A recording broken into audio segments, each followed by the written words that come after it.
안녕하세요. 반갑습니다. 153 성경 일독. 오늘은 46일째 되는 날입니다. 열왕기상 2장에서 6장까지 내용 읽게 되는데요. 열왕기상 2장에는 다윗의 5대 유언이 기록되어져 있습니다. 유언은 무엇이냐면 첫 번째, 너는 힘써 대장부가 되라. 그리고 두 번째, 여호와의 명령을 지키라. 세 번째, 요압을 심판하라. 네 번째, 길르앗 바르실레의 아들들을 선처하라. 다섯 번째, 베냐민 사람 시므이를 용서하지 말라는 것이었습니다.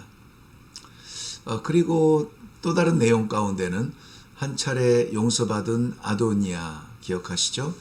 아도니아는 밧세바를 통해서 수넴 여자 아비삭을 아내로 삼게 해달라고 요청합니다. 그렇지만 솔로몬은 그를 죽이죠. 왜냐하면 아비삭은 다윗 왕의 후궁이었기 때문입니다. 요압은 다윗 왕이 판단하고 선처한 아브넬과 아마사를 자신의 질투에 이기지 못하여서 죽이죠. 아도니아의 왕권 시도에 동참하기도 했고요. 그래서 요압을 처형하기를 원합니다. 베냐민 사람 시므이는 예루살렘이라고 하는 제한된 생활 반경을 정해 놓았죠. 그 안에서만 살도록. 그런데 종이 도망가자 그 도망간 종을 잡으러 가드까지 올라갔다 내려오죠. 그리고 그 경계를 넘었다는 이유로 그는 처벌을 받게 됩니다. 이 모든 악이 제거되고 난 후에 나라가 견고하게 섭니다. 열왕기상 3장입니다. 열왕기상 3장을 볼 때마다 안타까운 부분이 생각나는데요. 다름 아니라 솔로몬의 1000번제에 대한 해석입니다. 이것은 1000번의 번제라는 횟수를 말하는 것이 아니라 1000번제의 제물들을 말하고 있는 것이죠. 예를 들면 소가 1000마리라든지 양과 또 소가 합해서 1000마리라든지 뭐 이런 제물의 숫자이죠. 횟수냐 제물이냐 이것은 굉장히 중요한 차이가 있습니다. 제물이 1000번제라면은 지극정성 어떤 전부를 드렸다는 의미고요. 완전수 열의 세곱이죠. 3도 제곱이고요. 그런데 간혹 1000번제 헌금의 몇 번째입니다. 1000번제 헌금 중 250번째 이런 식으로 1000번을 채워서 뭔가 정성을 드린다는 식의 헌금 하기는 하는데요. 바른 이해는 아닙니다. 네, 솔로몬이 하나님께 구한 것은 듣는 마음을 구하고 있습니다. 이것은 막무가내 나중심의 신앙의 경종을 울리는 내용이죠. 도무지 듣지 않는 사람들이 있습니다. 말씀이 선포되어져도 듣지 않죠. 그러나 솔로몬은 듣는 마음을 먼저 구했다는 것입니다. 솔로몬은 장수도 구하지 않고 부귀와 영화도 구하지 않았습니다. 단 자신이 존재하는 그 시간 그 자리에서 내가 누구인지의 정체성을 잃지 않게 해달라는 것이었는데요. 바로 듣는 사람입니다. 하나님으로부터 말씀을 듣고 백성들의 마음을 듣고 이런 듣는 사람이 되기를 구한 것이죠. 그 일화가 하나님께서 지으신 모성의 소리를 듣게 한 판결, 우리는 너무 잘 알고 있죠. 네, 그림을 보면 떠오르게 될 그러한 판결, 신중하게 듣고 있는 모습입니다. 열왕기상 4장입니다.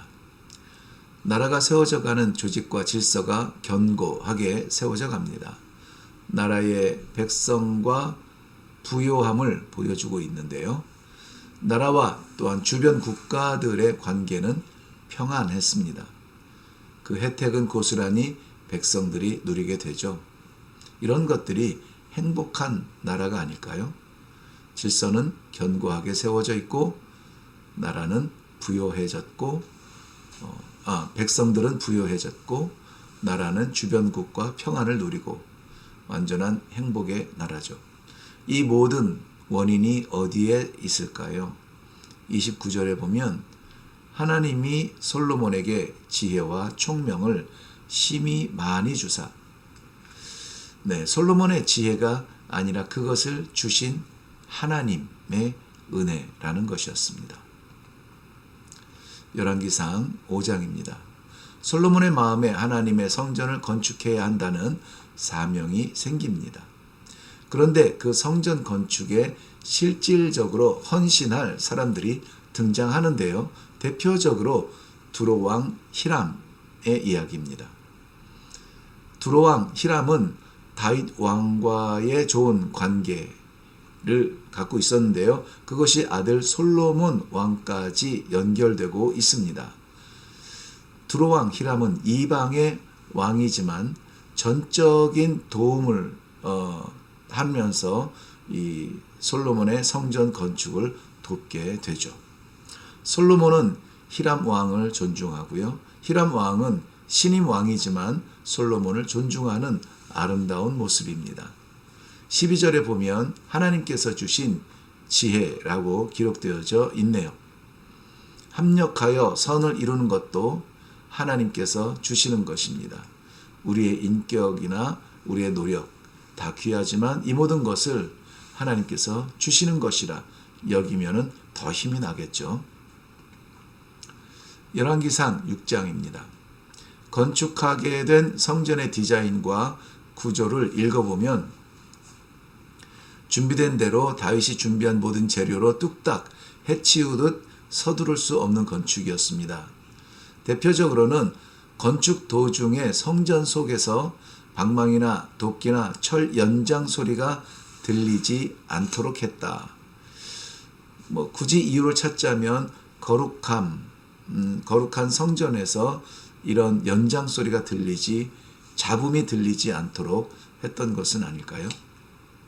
하나님의 칭찬을 보면 12절 13절 건축한 성전의 건물 잘 졌어 멋있게 졌어가 아니라 여호와의 법도와 율례와 계명을 순종하며 행하는 그러한 다윗의 언약을 지키는 백성들 이런 것들을 보면서 하나님께서 칭찬하고 계시는 것이죠. 언약을 받은 백성이 아니라 받은 언약을 지키는 백성이라는 것입니다. 행동하는 믿음이라고 할까요? 외형이 아니라 순종의 삶입니다. 마태복음 6장에 보면 솔로몬의 아름다움도 들꽃만 못하다 하셨습니다. 가장 아름답고 단단한 나무와 돌로 지어진 완벽한 것 같은 솔로몬의 성전. 그런데 지금 남아있지 않죠. 때로는 이것보다 훨씬 더 빨리 사라질 그 무엇 때문에 영원한 것을 지키지 못할 때가 있죠. 14절부터 기록된 건축 이후의 장식들 읽어볼 만합니다. 드디어 7년에 걸친 성전이 완성됩니다. 153 성경 일독은 이레교회라고 하는 성전을 건축하는 것입니다. 함께 동참하시는 여러분을 축복합니다.